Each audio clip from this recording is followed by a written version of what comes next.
New 72 Radio, the voice, views, and visions of the collective.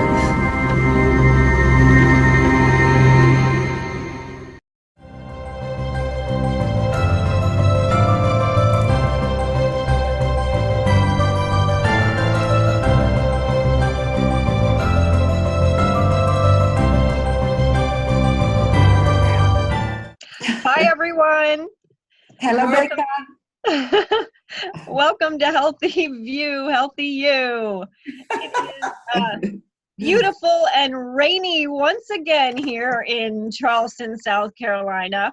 The top tourist destination in the U.S. if you're wanting to visit Seattle on the East Coast.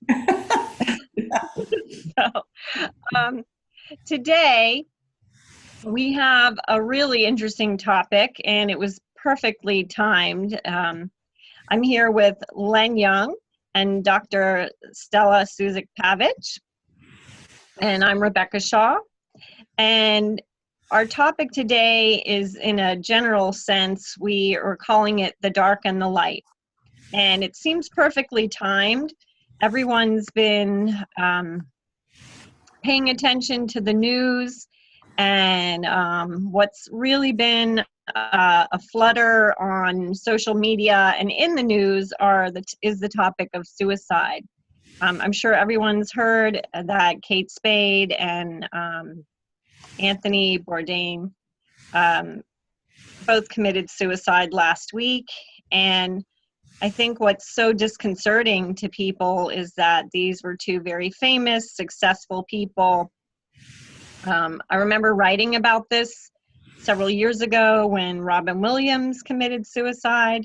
And so it's a really heavy topic, and it really gets people thinking and questioning about life. And where I'd like to start with it today is a couple different things. And one is that I think when you are in a position of authority, when you are a celebrity, when you build a business or a persona, whether you're on TV, whether you're making women's apparel, whether you're a healer, a doctor, someone in a position of visibility in a company.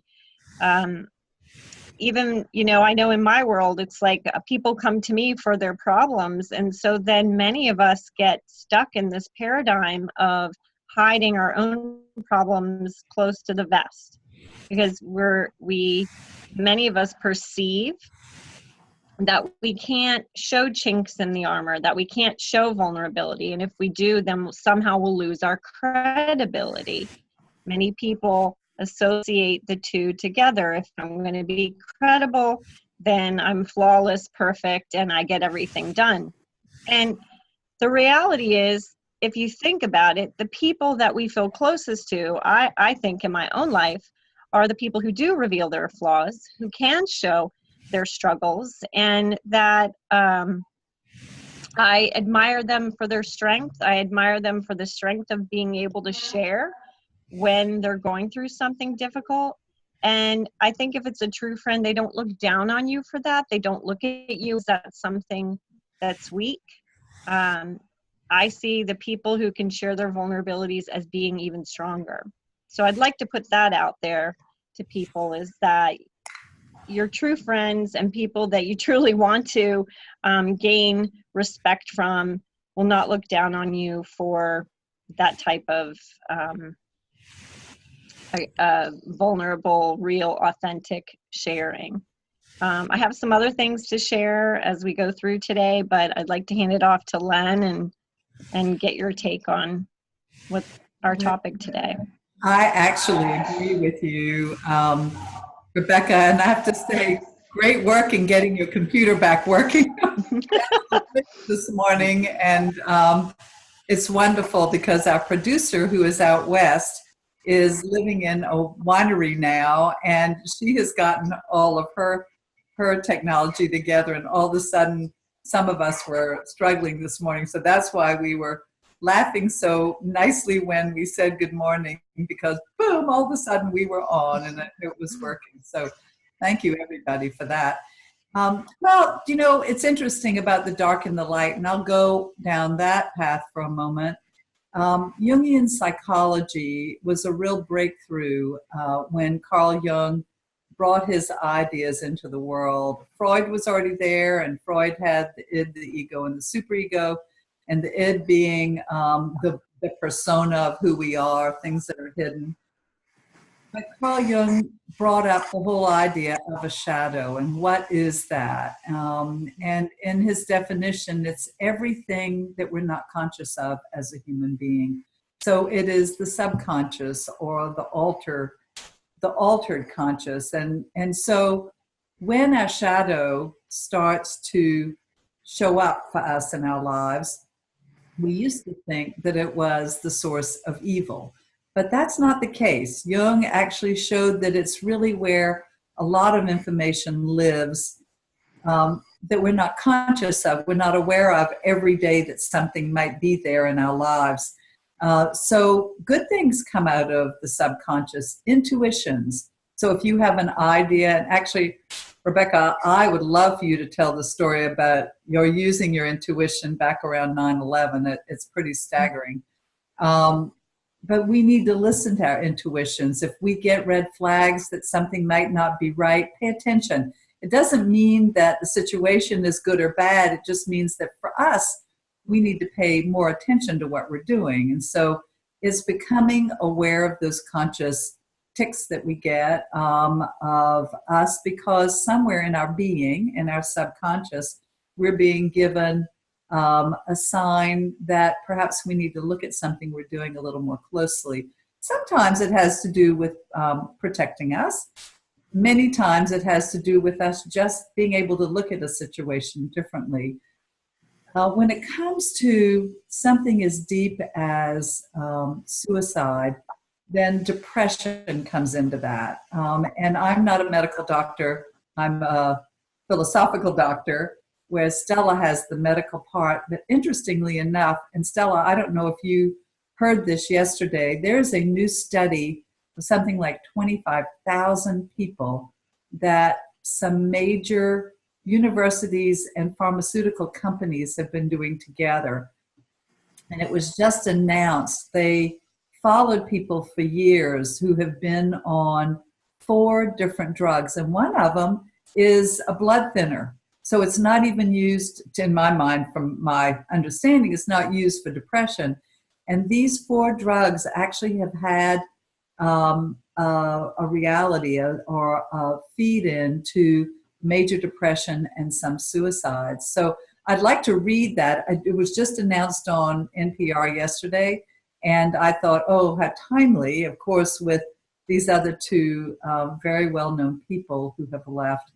It brings to our attention what's happening in the world, and it's happening a lot. I don't know, perhaps you could feed into that. I think that depression, anxiety, going all the way down to very young children has really come into our discussions and awareness. And so that is some of the subconscious coming up into the consciousness. Let us be aware of what's happening to our friends, and quietly, who are not speaking, help them start to talk about it. So, beautiful point, ladies. I will touch on and comment on my personal feeling and medical degree feelings on the certain things that you mentioned. What Rebecca is saying, that we all are subjects of everyday life. With all positive and negative situations that are happening, not just to us as a mother, as a friends, as a daughters, as a wives, as a lovers. We also taking other people life and situation into us.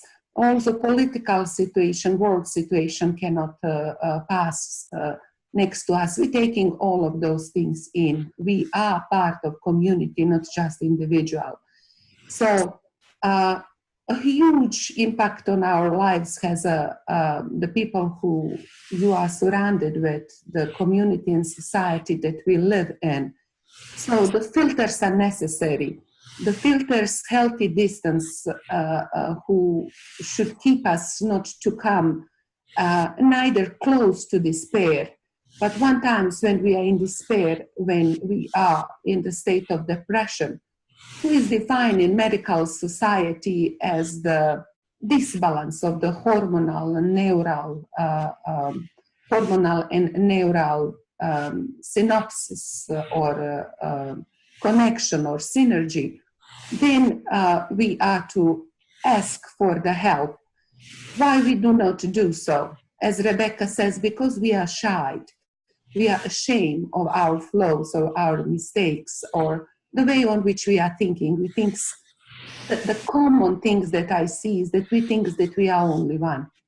That we think that we are only one that's suffering or thinking on certain way that is practically harming our life, our day, as days are going. For the people who may listening who are in that state of the despair, there is two things that I would love to tell them. Don't give up, because the pain that you're feeling is going to transfer on the pain that around the people that you live around. You do have a responsibilities. Cover those around you, and there is a light on the end of that tunnel. It's always there. It's a shining. Sometimes it's not visible. This is why you go to the certain people. Whose people are you are going to? It's the little tricky things in this society. Because when you come to the medical doctor, doctor has 20 minutes to talk with you, 15 to 20 minutes. The big CEOs are pushing doctors to see when the people with depression shows up. We have a 15 or 20 minutes and the next one. How that time is sufficient for us except to give the medication, who do have a 20 to 30% success, but in those 4 weeks that we are trying to see what can happen to the people, so many things can happen. So I do see the flow in the society for the taking care of the vulnerable and depressed. Who are the next line? What we have a behavioral modification, call it as whatever you want. Is it guided imaging? Behavioral changes. It is hypnosis. Is it reading through the book? Is it talking with a priest? Is it prayer? We do not have a steady process to help those people to find the exact good path for them to have to bring them out from the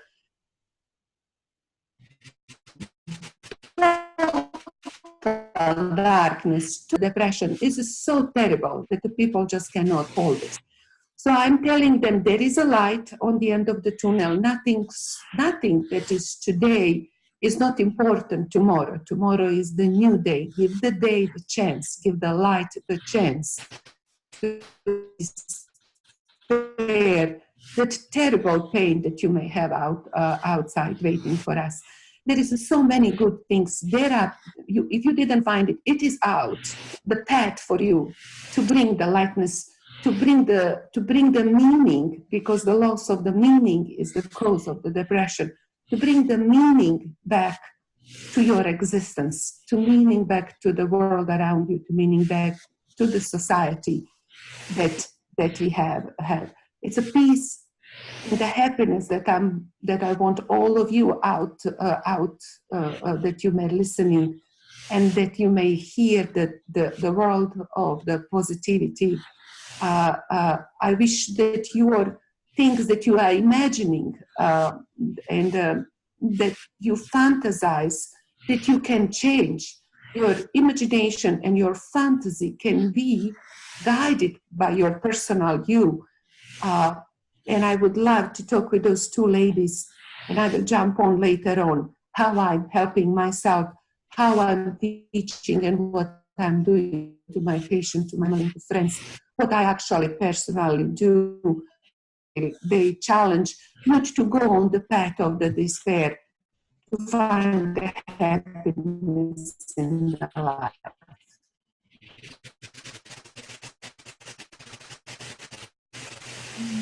Something you said, Stella, just really hit me, and you said it so poetically. when people do pass from suicide, it's like that energy, the pain that they were going through doesn't leave this world. You're right. It transfers on to the family members that are left behind. And that's really, really profound. That's very, very deep. And something to consider, you know, when you feel at your worst, you need to be able to reach out to people and to get help. One thing in my practice is that I do have people coming for depression. In fact, that was my own reason for getting involved with hypnotherapy, is that I had gone through traditional counseling with mental health professionals, and I felt like it only got me halfway across the bridge to a better place. And what I love about something like hypnotherapy or other certain alternative health modalities is that they can help you to begin to clear some of the old traumas, the heavy emotions, the wounds from childhood. And it's my perception from doing the work that I do for over 2 decades is that we can be decades past an upset or a trauma. And if we haven't healed it, it's like it's held. Those emotions are held in a well. And to me, people do different things when they have emotional pain. When they hit that threshold. So with anxiety, to me, people go into anxiety and panic. Some people drink, some people smoke, some people overeat. To me, the sense with depression is that we just want to shut it off. We want to shut down. So people either want to sleep or they just want to not be here anymore because it feels so painful and overwhelming. And so there's 2 parts that I recommend for depression. And one is that you have to start clearing your stress, your emotional stress on a regular basis. Do not allow it to build up because that's when it hits us and it gets overwhelming. And the other part is to do some type of work, traditional mental health counseling. To me, ideally, combine it with something like hypnotherapy to do the emotional clearing. Sometimes people can get that emotional clearing through physical work. Sometimes Reiki, something like that will really help. But there is a way out of it. There always is a way out. But the main thing is that you have to not look at it as a weakness to reach out and get help. That's what I really want to encourage people with is to reach out, get help, and know that if you haven't solved the problem yet, it doesn't mean you're stuck. That was the main reason I went into this work, is because I was told by the head of psychiatry at my university that I was stuck with my depression and that I would have it for life. And I was sent home with medication. And so then when I had the breakthrough, I wanted to help other people. And so this is really close to my heart with this. And so I encourage you, if you're suffering, you know, don't leave any stone unturned. Keep trying. You will find a way. You just have to believe. You don't know what the answer is today, but you will find it. That's exactly, Rebecca, what I need to remind myself. And on another way, almost daily, it's a call 5 minutes vacation. And be tuned on your friends around you and people you love, and you see that they are in the circle of the thinking that can bring them out, remind them that can bring them to the deeper unhappiness, bring them out for 5 minutes of vacation, remind them, sit with them, walk with them, go on the beach with them, remind them of the beauty of the nature. Nature has a natural healing power, just looking in the greens and flowers and that circle of the life that is just a circling and the going. It's a powerful remedy for everybody. 5 minutes vacation or 5 minutes deep connection with my belief, ultimate love and God. It's a powerful thing, and it is the things that I really want everybody to take a moment go inside, because we are outside so much that we forget on who we are and what we want to be for ourselves, for our family, for the friends, and reconnect, guys, because when you are disconnected, it's a little harder to wire those wires back. It's need a welding. So That's actually, I would underscore that with both of you. And I discovered probably about 30 years ago that I was doing so much volunteer work, and I was continually watching friends being that people were disconnecting. We weren't taking the time. And one of the things I would do in life is in a grocery store, out in the middle of the street, if someone sounded like they weren't well, and you can hear it, if you say, "Good morning," and somebody says, "Good morning, how are you doing?" "Well, I'm fine." They're not fine. And so you hear it if you're listening, and you can stop long enough to say, "Oh, well, tell me, how's your family? What's going on?" And if you spend 5 minutes with them, it could make a huge difference in their day.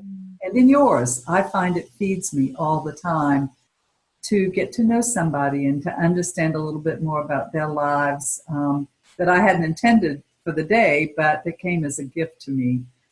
But I was going to say too, Rebecca, I liked what you said about not leaving any stone unturned. So the Tomatis work is quite remarkable. Sometimes when you're deeply in a depression, one can't even see up. You can't even begin to think to help yourself. But if you can reach out and ask somebody to help and ask for something to come into your life, you'd be surprised how many programs might show up, and there are many. So massage is really helpful. Facials are wonderful if you feel like your whole body can be released by having a facial. I'm talking about women, but men can too. I think body work is very important. The Tomatis work retrains the ear, which is a very deep work with sound. And sound starts early in utero, and our understanding of language and response to sound starts before we're born and lasts until we go, until we die. And so if there's a way to do some work with sound, that's valuable too. At the very least, find a Mozart violin concerto, play it for yourself, because it lifts the body. It will lift your whole way of being in a day. But the Tomatis work actually fell into some great results for depression. We have 3 different medical research platforms that were created in France, in Marseille. And I can't recall the woman's name, but she is a well-known international psychologist who is well-published. And we were doing the research for one reason, but the results came back that very simple programs improved bipolar or other severe, PTSD, other severe situations in psychology that can progressively get worse and lead to suicide and unwanted results. And so we've been able to use that to offer the Tomatis method as an alternative for depression. But many people don't know of it. Many people have never heard of it. So I would just say, as Rebecca said, there are so many things. There's Feldenkrais, there's the Alexander method, there's the Rubenfeld synergy method. There are so many methods and ways to help yourself reach out. And there are ways, I would say almost everybody I know would be willing to help somebody without pay in order to help them save themselves. So don't hesitate and think, I can't afford this or I can't do this. If you ask for help, someone will give you help. That's Len, exactly things that I think we're failing as a society. Unfortunately, I hoped that was not true what I was reading on the Facebook, but I found out that the data has been correct. It looks like 20 our young veterans dying from the suicide. I do believe was on the daily basis. I mean, it's a frightening number. And their return to the community somehow needs to be raised from that community inside out, including school system, including employment forces, including church member, including get family member prepared for those people who comes back to this society from very traumatic experience. So I am really advocate for the raising community awareness, connecting with each other. Elaine, you said something beautifully as a listening specialist that you are, how tuned you are on the response of the people that people are giving to you. But we are so busy. It is really requiring for us to put a priority in front of us, how we care for the people who are passing next to us. We are so vulnerable. When we are watching Naked and Afraid, we see that people are breaking when they are left alone, when they do not have a soul to convey with. Depressed people feel that they are disconnected, they don't have a soul, and they are very gentle. They don't want to put their problems in other people's mind. So I do believe it is requiring from us in this society that is busy, that is outside society, that is driven by some success that is questionable and involving the money and power. But if you really look, it's just a temporarily king clothing place on somebody else. Inside is what is defined as personally to ourselves, and then all the people around us on one or another level for the long run. We do need to really start to make the society better place for the living, and then that's really including every single one of us to define and to vote and to establish the community that is better to all, with a compassion for those who doesn't have, because there are people who cannot pay for health insurance at all, as health insurance is right now, not just a tell 100 or 50 or some other dollars for extra classes that they are available for them. So we do fail as a society. It is visible. Some third world society are better than we are in that matter, because they do not have enough outside to pull them. So they are connected to each other. They do help each other. They do share that bread. They do share that love. They have other problems, but what we're talking about, we are, as a Western society, needs to go back, needs to pull the meaning of the living, needs to stop pressure our children to that artificial success that is in front of them, and show them the guidance, what is actually life means, how it's important to go and build inner spirit before, and then everything else will come. How important is the language that we use, how is important to correct in a lovely way the people who attack other people on any way, with a reason or not reason. The way in which we want to correct the others or us needs to be gentle. My daughter shared to me yesterday the pictures of the beautiful girls from her class, and she says, "Mama, it's come to my attention that there is a whole group of the people who's bullying her from that pictures. What I need to do, Mama?" And I says, use your language and express to whole of that group of the people how miserable is to whisper and not shows up who you are when you're talking about other girl body, and how terrible is to harm somebody on such a way. If you think that somebody needs to do any changes on her body, you come and says, "Hey, I think you need to do this or that," and she says, "Okay, I can accept that or not." But using social media, how evil actually is produced from the small things from the language. I keep telling the people around yourself, you do not how American call that, whispering against each other, how you call that? Gossip? Gossip. Gossip is exceptionally evil things. My mom says if you do not, when people start to gossip to you about something, ask, is this what you are going to tell me will help that person in any way? If you're talking with me, are we going to make a plan to help this person? Or you are just a gossiping for the gossip to spread and harm?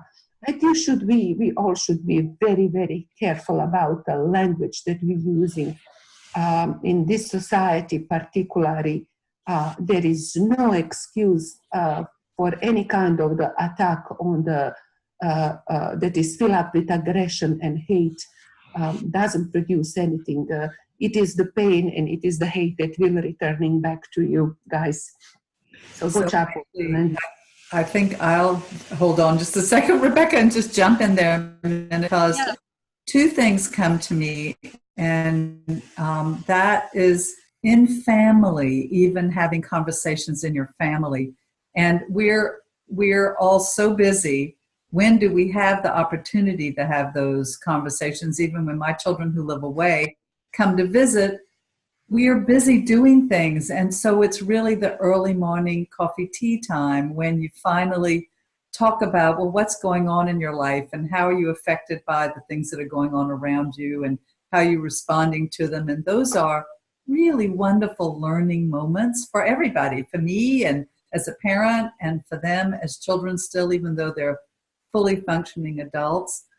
And, I want to also comment on something I've noticed since I've moved back to Charleston, and I love it. I love watching the cultural norms that were here before, but I see things happening. So I have a really close Jewish friend, and I watch how her family gets together, and I'm talking about her siblings, her nieces and nephews, how they get together on a regular basis.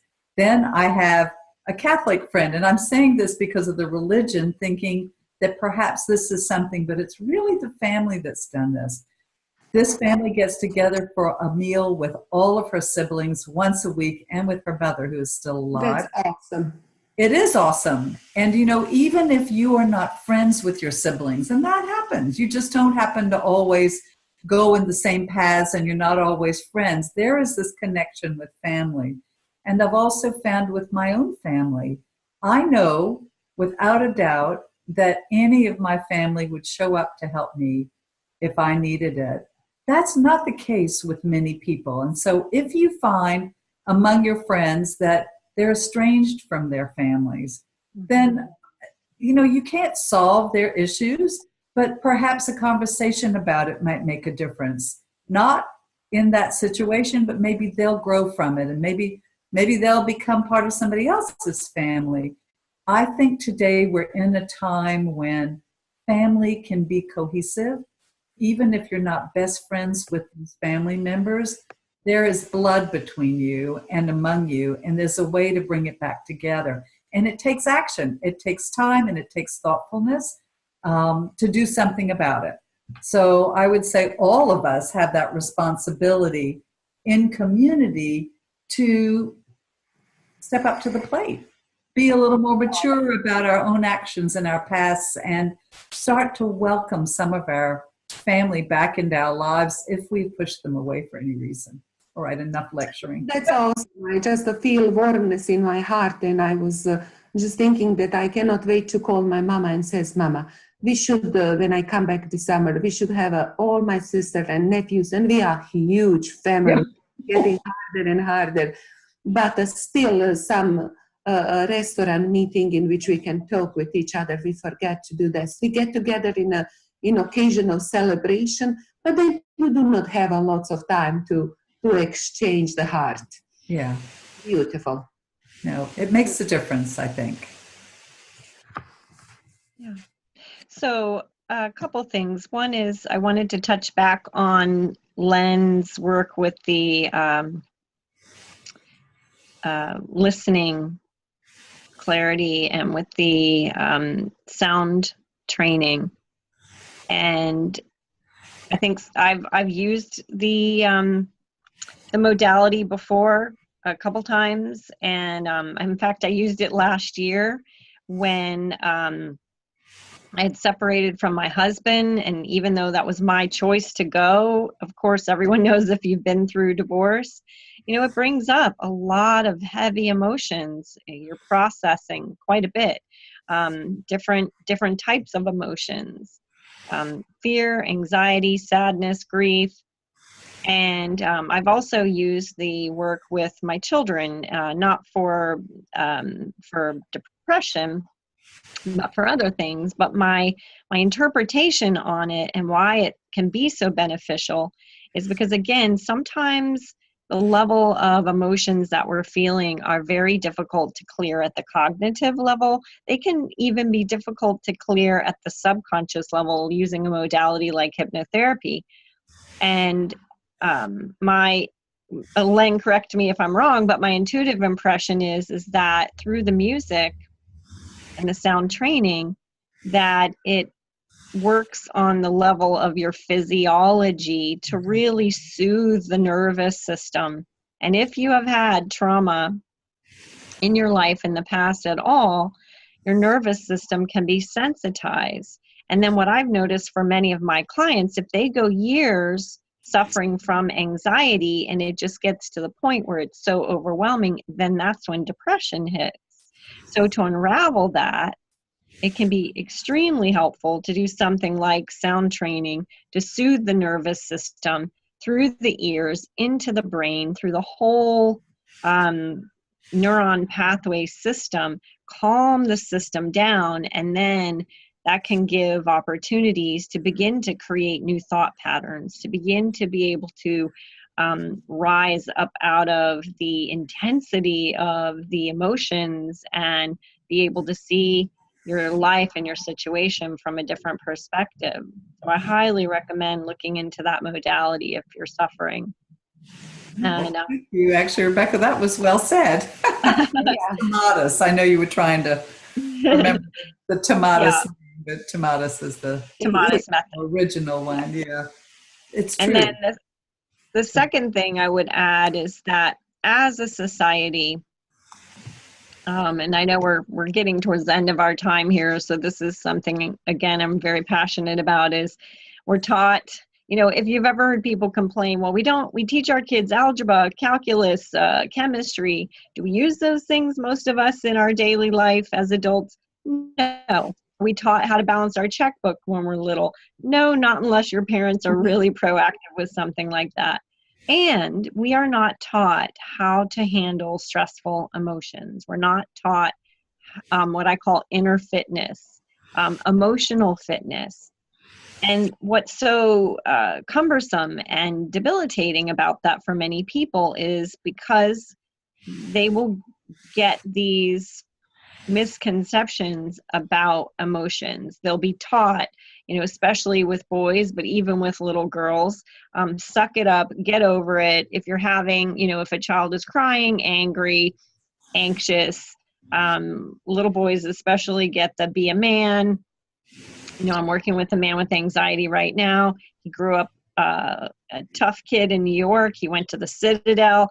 Now he's retired. His life is better than ever, and he's suffering from anxiety. And I really commend him because the way that he was brought up, it was not okay to express any vulnerability when it comes to emotions. Mm-hmm. So then we don't learn the coping skills. We don't teach it to our children. But here's the beauty of it. If you can teach your children, it's okay to be sad. It's okay to be anxious. It's okay to be angry. You just don't hit your sister. It's okay to have these emotions. And why it's even more than okay is that they are part of your intuitive guidance system. So behind every emotion, an emotion is just energy. And behind that emotion, there's a story. And that story is coming to you from the subconscious mind or the conscious mind to give you insight and wisdom that may or may not be based on data or facts. It could be based on old history. So let's say all of a sudden you get anxious about a surgery that you have to have. Now, is that intuition Or is it based on when you were 6 years old, you kind of had a scary experience in a hospital once? So if we reject the emotions unilaterally that don't feel good, to me, we disconnect ourselves from our deeper wisdom where there is much, much power to be gained. So if we can welcome all emotions in, we don't have to act on them in a knee-jerk type of way, but we don't have to suppress them either. Invite them, imagine they're like friends or little children, invite them into the room, invite them into your awareness, explore what's the story behind those emotions, and is there wisdom? Typically there always is insight to be gained from that. Then guess what? If no emotion is your enemy, no emotion is bad, it all brings insight and wisdom, then we don't have to suppress through the typical addictive behaviors. We don't have to want to go to sleep or disappear. We don't have to do a lot of the things that are harmful to us. We can really become higher versions, more robust, fuller, more alive versions of ourselves when we can feel everything. So embracing difficulties and beating them in the nothingness, when they were coming from. So the fear is preventing people of embracing emotions. But on the contrary, what I'm hearing from you, Rebecca, is exactly one of the healing methods. Embrace them. Do not be afraid of that terrible fear, because on the end, that fear will disappear in the biggestness of the life, a light that is wisdom. So people embrace difficulties, beat them to nothingness. So, do you know, it's interesting. I wanted to mention too, James Hillman. Do you all remember his name? He studied with Jung, and he basically took the torch from Jung when Jung died, and is known all over the world. He passed away a number of years ago. But he wrote about fields, that there are certain emotional fields and behavioral fields that can exist in families through generations. And actually, if one becomes aware of a field, one can interrupt it and stop the field. And I think, something like abuse is a good example of that. If there have been beatings, family beatings, and so psychology can say, well, if you grew up with that, you'll do it again. Well, maybe you will, and maybe that is true, but there's always the possibility of change. If one is aware of a field, then one can start to change the field. And I think that is all about awareness. And once again, here we are at the subconscious and becoming conscious of our lives and what that shadow is.